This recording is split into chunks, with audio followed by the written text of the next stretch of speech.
The 3 essential DevOps scenarios for your pipeline.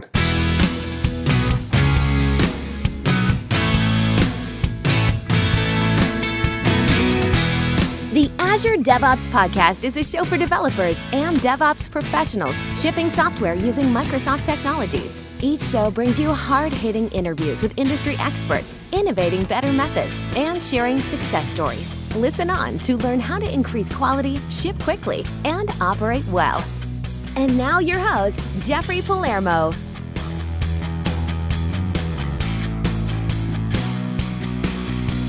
Welcome back to the show and Happy New Year 2020. It is going to be the roaring 20s. I am Jeffrey Palermo, your humble host. Make sure to check out www.azuredevops.show for past episodes and show notes. And if you were on vacation last week, make sure to check out Kathleen Dollard's interview. Just posted episode 69 week before this on how to set up your workstation for .NET Core development and some talk on what's going on with the languages of .NET. But in just a few short weeks, I'm teaching another class of my .NET DevOps Bootcamp. Sign up now to reserve your spot in Austin, Texas, January 16th and 17th. And it's a hands-on immersive bootcamp style course, and you will come away with your own fully automated professional level .NET DevOps pipeline, and you'll configure Azure DevOps services and Octopus Deploy and Azure and automated database migrations and static analysis and 3 levels of automated testing and so much more. And it goes way beyond anything that you're doing via the quick start. So come to that training. And today I'm kicking off the new year in 2020 with a overview of the essential scenarios that your DevOps pipeline needs to support. And there's some capabilities and that every automated DevOps pipeline will do. Obviously, we have to build, we want to run some tests, but think about the scenarios. And I wanted to share that with you this morning and just get that into your brain as you're doing the research, as you're putting it in place for new projects, or even adapting a legacy application with your DevOps environment. And so there's no guest for this episode except for myself, but this is the topic. And I do so much work in this area with so many teams all over the country and even worldwide that these 3 essential scenarios have really emerged. And I want to go through them and just share them with you to get your mind thinking about them. The first one is the developer scenario. It's the inner loop of getting it working. And the second is the team scenario, whose goal is to essentially deliver the next release candidate, the next build of the software that can be evaluated to see if we're actually going to release it to our customers. And then the third scenario is the support scenario, and that is your software in production is being used by people to get job done, and we need it to work well and be really stable. And so when there's an issue, when there's an issue with it, we need the capability to resolve that issue really, really quickly.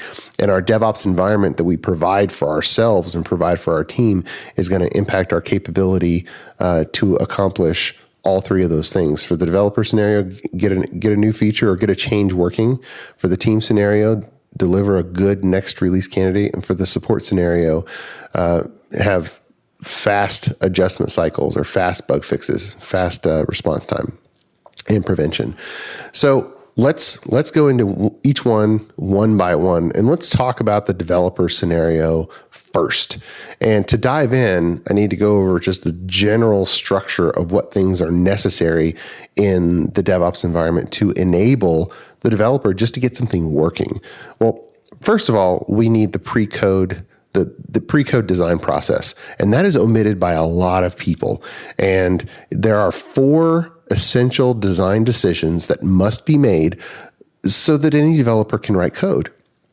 And the first one is the general requirements of the concept. I like to call it the conceptual definition, is figuring out what the heck this is, what the business objectives are, what are we doing here? The second design decision is how is a human going to experience this change, this new feature's capability. It could include the design of the UI, wireframes, what it's going to look like. If it's an offline batch job that just moves data around, it can include things like the data needs to get over to the next system within 5 minutes, because if it took 30 minutes for the data to get from one system to the next, that's not acceptable. It's not a good human experience. So the second column is the all-encompassing user's experience. The third design decision is the technical or technology design, and those are things like if we're changing our data model, are we adding a new column to the database? So we need to change our data model or an integration model. What's the shape of the message? What's the structure of the file going from one system to another? What's the URL structure or the JSON structure of a web service? What libraries are we going to have to pull in, grab new NuGet packages? What design patterns are we going to use for this capability? Answering the question of, is the existing architecture sufficient to implement this change, or do we need to introduce an additional architectural element? Those are all parts of the technical design decisions. The fourth design decision is the test scenarios or the acceptance tests. Now, a lot of people use some elements of Scrum in their process, and one of those elements is acceptance criteria, and that's fantastic. The best format for Scrum's acceptance criteria is a bulleted list of a test scenario. And if I was going to pull a report, an easy scenario would be log into the application, navigate to the report page, select the report, change the date range, hit run. I should see all the data. It's just a quick bullet list of what would you do to manually make sure that this functionality is operating correctly, and just jot that down into a quick bullet list, not paragraphs. Even the Gherkin syntax of given, when, then can be kind of cumbersome and non-specific. Gherkin syntax can be very, very good and very, very specific when used properly, but you want your acceptance test scenario to be absolutely concrete, and step-by-step instructions of how to go verify something is a good concrete way, and I'll talk about that in a second. So those are the four pre-code design decisions that have to be made to equip someone to write the right code. Because if you omit any of them, then we developers are really creative. And if anything is omitted, we're going to make a very reasonable assumption, and we're going to fill in the gaps. And sometimes we're going to fill in the gaps really quickly. And different people on the team are going to have different judgment calls on when to stop the presses and have a conversation versus assume we know what should be the right answer and then go forward with it. And then based on what judgment that is, and if it's correct judgment, we'll determine if we just generated rework or if we actually made an assumption that was the same outcome as if we had been explicit about that design decision. But either way, if you're running a team, not getting into team lead philosophy, but if you're running a team, the way to make your developers go as fast as possible is to keep them writing code. And that means feed them the raw materials that they need, which is complete information about what the software needs to do and how it needs to do it so that they can do a great job of development. All right, after pre-code design, now that we can get back to the developer scenario, let me go over what the developer scenario includes. It includes having access to the code in a good structure, being able to make a change, see it work really quickly on my workstation, be able to run the commit level private build, be able to deploy that build to a first line test automation environment and see it run, and be able to have all of the existing automated tests run and see that with the change that I just made, everything still works. that gives me, and the conclusion of the developer scenario is the decision to create a pull request so that what I just changed on my feature branch can be evaluated for merging and inclusion into the master branch. So everything up until that is what I include in the developer scenario. And so it includes the source control structure. It includes the private build, all the elements of the commit phase of continuous integration. For those who have read the 2006 book on continuous integration by Addison Wesley, all the steps in the commit phase of continuous integration. And then it also includes automated provisioning of a suitable server environment, configuring of it, automatic deployment of the application to it, and the running of the test suite that is an automated execution of your acceptance tests, which was that fourth design decision. Okay, the developer scenario includes all of those. And part of my reasoning for including all the way up to deployment to an environment, even from a feature branch, is that I really don't know if my change completely destabilized the system or if it's actually ready to submit a pull request into master, unless I know that it actually still not just builds and runs non-deployed test suites and execute those properly, but I need to answer the question for myself: will it still deploy? Will it still start up properly? Will it still run? And when it's running, did I just break a bunch of other stuff, or does everything else in the application still continue to work properly with the change that I just made on my feature branch? And all of those questions, if we can't get them answered, then we're just kicking the can down the road and setting up our team scenario, or setting up maybe more burden on the pull request process to do that level of testing. Or maybe we produce a team build by pulling that code into the master branch, and now we've kicked the can down the road, and some other screens maybe obviously broken, and now we have to undo a merge because we relied on the testing cycle. The Azure DevOps Podcast is sponsored by ClearMeasure, a software engineering firm and Microsoft Gold partner, empowering development teams to be their best. ClearMeasure equips developers with the DevOps tools, methods, and automation necessary to focus on building their applications, rather than wrestling with builds, deployments, or environments. Click clear-measure.com to see whether a DevOps implementation is for you. Let's get through some announcements. The .NET DevOps Bootcamp training course, another date was announced for the course. We had a fantastic class in October, and next class will be January 16th and 17th in Austin, Texas. And this class is based on my latest book published through A Press, which you've heard about, .NET DevOps for Azure. And if you'd like to learn more about how to set up that high throughput DevOps environment for your team, get the copy of the book, .NET DevOps for Azure, anywhere tech books are sold.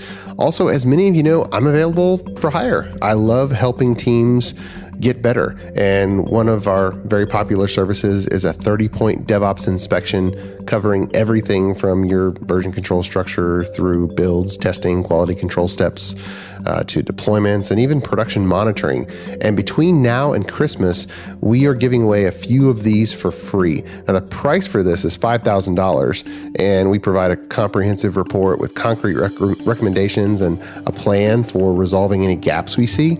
So send me an email at jeffrey@clear-measure.com. That's JEFFREY. And once the promotion schedule is full, that's it. We're full. But if you're a regular subscriber, then you have a good chance of getting one of these promotional inspections.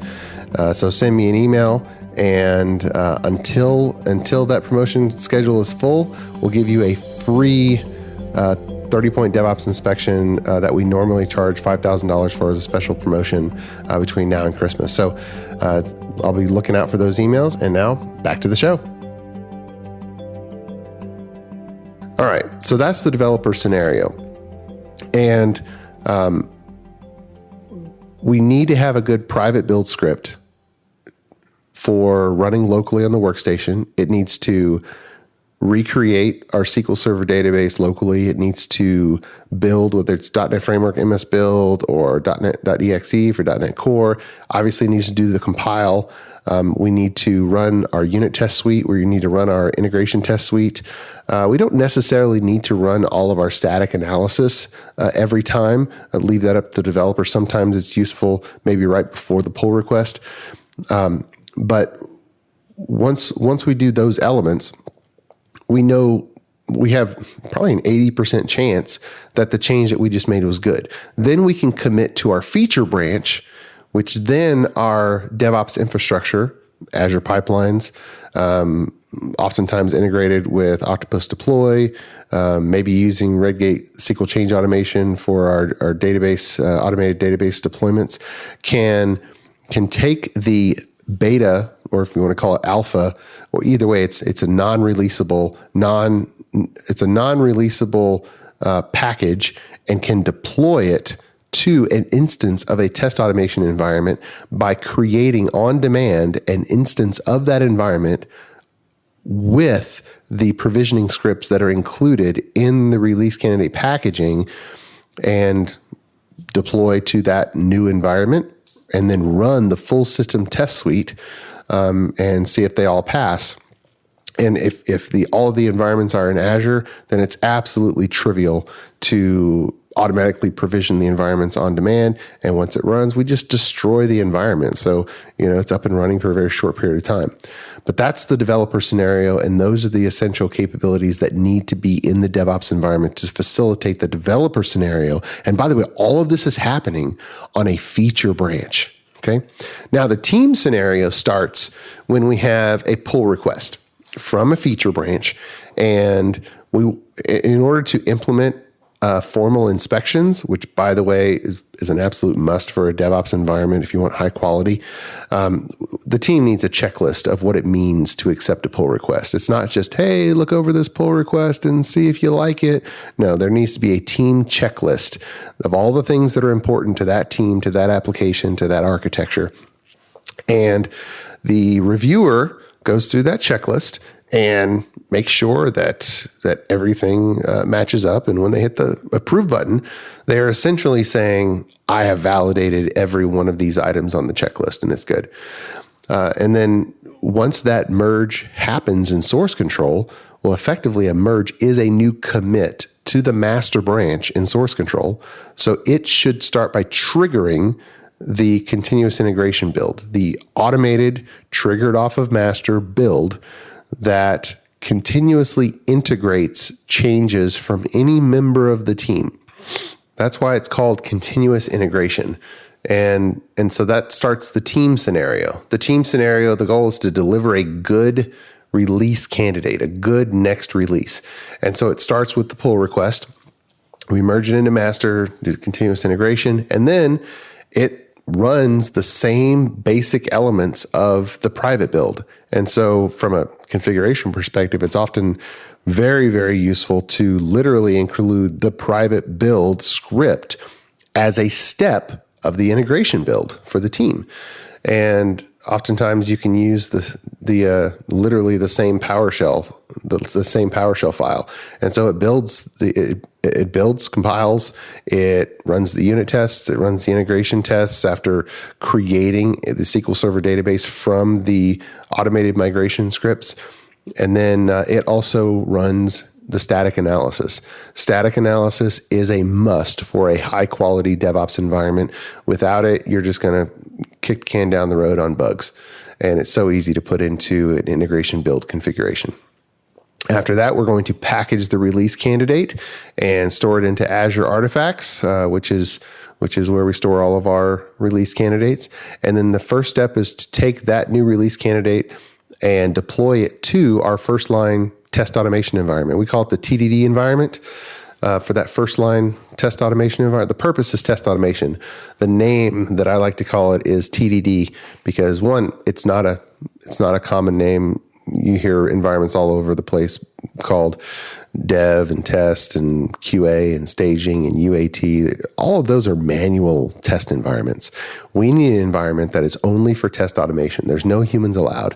And so that's called the TDD environment, stands for test-driven development. And if you are using test-driven development, then you are going to have a test suite that is meant for running on a fully deployed environment, a fully deployed instance of the software. So we need to provision this environment from scratch. And if you don't provision it from scratch, sometimes you can use multiplexing techniques in order to simulate multiple environments on the same set of servers. If you have, Windows service that you're deploying, you can, tokenize the name of the Windows service with the version. You can do the same thing with IIS application pools and website names so that you can effectively deploy multiple instances of the application on the same set of servers and simulate the automatic provisioning of an environment. An environment is not necessarily a server on a rack or even a VM configured in Hyper-V or VMware. An environment is a logical item. So provisioning it doesn't necessarily have to mean provision a brand new VM. It could just mean to provision the new instance of the application's environment within a virtual machine. That's perfectly fine. And of course, the Azure Platform as a Service resources, those are super easy to create on demand. So we're going to deploy it. We're going to run the full system test suite. And upon that completing, we're going to either automatically deploy to a manual test environment that is next in your sequence, or just register that it's ready and wait for a manual approval step. Sometimes product teams or testing teams that are working on an environment want to know that the next build is ready, and they want to be able to click an approve button to accept that build. That's perfectly fine. Just depends on your team workflow. And so from there on, deployments are absolutely trivial because we'll use the exact same scripts to deploy to any arbitrary environment. And we've already proven that the deployment scripts function properly, that if we're re-provisioning even a downstream environment for a product team to test, we know how to create new environments. We know how to deploy, configure environments. We know how to lay down the application and get it working and start it up. So that's the team scenario. And even on to production, deploying to production, the deployment should be absolutely proven because we've done it so many times before we deploy that particular release candidate to production. So we never want to do anything on production for the first time. We want to have it practiced many times before. But that's the team scenarios, delivering a build out to our customers, out to production. The next scenario is the support scenario. And this is where you have something running in production and you're watching it, you're monitoring it. And so you need to have runtime observability characteristics in order to watch it in production. And I'm going to go through that. But your goal is to be able to have a fast cycle time for any kind of adjustment, whether you realize that you need to make a change quick, or you have a bug fix that needs to be made, you have some type of report, or we notice that a user is having an error, having a problem, and we can fix the bug even if it's not a bug report because we have good runtime observability. And so the keys to giving us runtime observability is to have enough telemetry emitted from the application where we can know what's happening. And we need that to be separated from the actual production environment. So you've heard the term perhaps centralized logging, and that is the practice of taking all of the telemetry from the production environment and getting it away from the actual production environment to a place where a broader set of individuals can watch and monitor what's going on with the application in production. And every single one of the processes that is running in production for your application, all of the information is centralized in one place that can be queried. And of course, it's important to not emit any kind of security sensitive information or mask any data. So you want to take care to do that, but you want all of your logs and all of your telemetry in a place that's accessible. And then you can even configure any number of IT tools to do automated queries that have alarms attached to them. So you can query for something that should not happen. And if it happens, then we need to set off an alarm and do an automated trouble ticket, or help desk ticket, so someone can spring into action because something that wasn't supposed to happen just did, and now we need to react to it. And exceptions are very common for that. But even if somebody did 3 login attempts within a short period of time, in a lot of organizations, that should be a huge flag to respond to, because that's just not normal.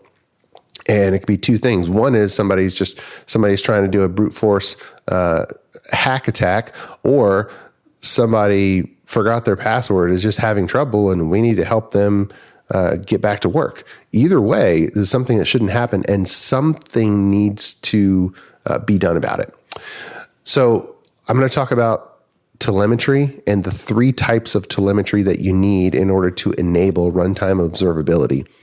Now, there's a strategy at play here, and the strategy takes a lot of lessons from the Kimball data warehouse in order to have a reporting database or an analytical database that is structured in a fashion so that they can use Power BI or Tableau or Excel, Power Viewer, or any number of data science tools in order to ask questions of the data and extract the information that they're looking for. And they can do that because the data is structured in a way that's compatible with data science. And even before the term data science was very, very popular, it was more commonly called data analytics. And there's a series of books that are called the Kimball, in the vein of the Kimball method, if you want to do some research. And there's a lot of data warehousing techniques, but the building blocks are events and metrics. Now, for emitting telemetry from an application, we want to know what's going on at all times. What are the people doing? What is the software doing? Are the people having trouble? Is the software having trouble? Is a particular server or environment having trouble? And so we're all familiar with logs and Log4Net and trace writing and just pushing out statements so that we can have a journal of what's happening.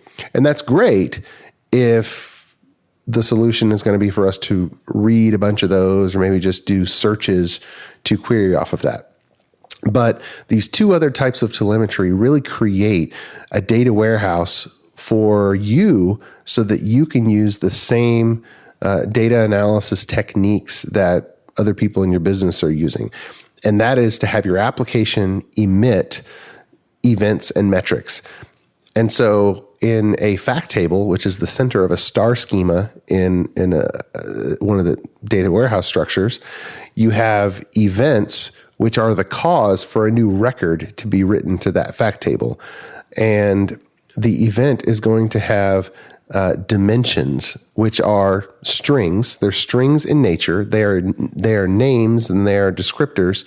And so how that would be manifested from your application is to have every feature or every user action have a name. So every screen can have a unique name, and every button press can have a unique name. Everything that the user does could have a unique name. For example, user logged in, user logged out. Those kinds of things. Give everything a name, and that is an event. And of course, you add additional dimensions, everything that you can capture about the context of that happening. Then the metrics, those are numerical in nature. And what's important about being numerical is that they can be aggregated. Think of sum, min, max, average. You can count them, things like that. And so you attach, every time you write a record with an event, you attach metrics, the time that it took to do something, the count of how many, any number that can be associated with the context of that event happening. And then now that you have a bunch of those recorded in your, air quotes, data warehouse, and Application Insights is a great tool for this. New Relic, Stackify. There's so many application performance management tools, APM tools, that any of them can capture all this information and then provide a querying surface.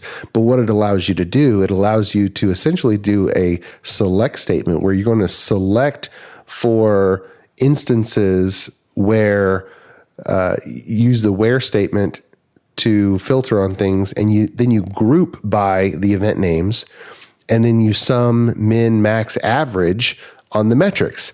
And with those building blocks, you can create any query under the sun for knowing what happened. You could even query for everything where the user is a particular user to see what this user's journey was throughout the day, to see what the common times of, or user type. And that could be another dimension off of the event. It's, hey, what types of users, do I have densely populated timings during the day where they're more popular by certain user types than others. Either way, this allows you to get information from that mountain of data. So that's your key to getting runtime observability. And then you can set up alarms for yourself. But when a trouble report comes in, you're also equipped to investigate it really, really quickly. And you don't have to ask the user, what were you doing in order to make that happen? You can just go and check what the user did to make that happen. And then you come back and you create a branch. And then you execute the developer scenario because you're making a change or a bug fix on a branch. If you have to change code, I mean, sometimes you can fix something by just helping the user get through it, or adjusting some data or a compensating transaction. But if you have to change some code and put out a new hotfix release, then you make a branch which starts the developer scenario. You execute through the developer scenario. Then you do a hotfix pull request. You have somebody on the team look it over. Of course, you're doing this in haste because there's urgency here. And then the pull request starts the team scenario, and the team scenario does the same steps. And then you deliver a good next release back out to production, which happens to only have a change that is necessary to rectify the trouble report. So those are the three essential scenarios of a DevOps environment. The developer scenario, where you need to get something working and make a change. The team scenario, where you need to deliver a good next release. And then the support scenario, where you need to make sure it's stable and respond really quickly. And those three, we find that problems occur when one of those three is missing. So hope that helps, and you can obviously see how to implement the building blocks of those in my latest book from Apress, .NET DevOps for Azure. You can find that anywhere books are sold, .NET DevOps for Azure. And actually, if you would like some select chapters for free of that book, just send me an email. I'd be happy to get that to you. Jeffrey@clear-measure.com. That's Jeffrey at clear-measure.com. Be happy to send you a few chapter excerpts of my book. I love helping people, and there's so many people who are along this DevOps journey. So, this has been the 3 essential scenarios of a DevOps pipeline. I hope it works. Send me an email with any questions that you have or topics for future podcast episodes. And until next time, keep shipping. You've been listening to the Azure DevOps Podcast, a show for developers and DevOps professionals shipping software using Microsoft technologies. Go to www.azuredevops.show for show notes and other episodes. On behalf of your host, Jeffrey Palermo, and our sponsors, thanks for listening, and may God bless you.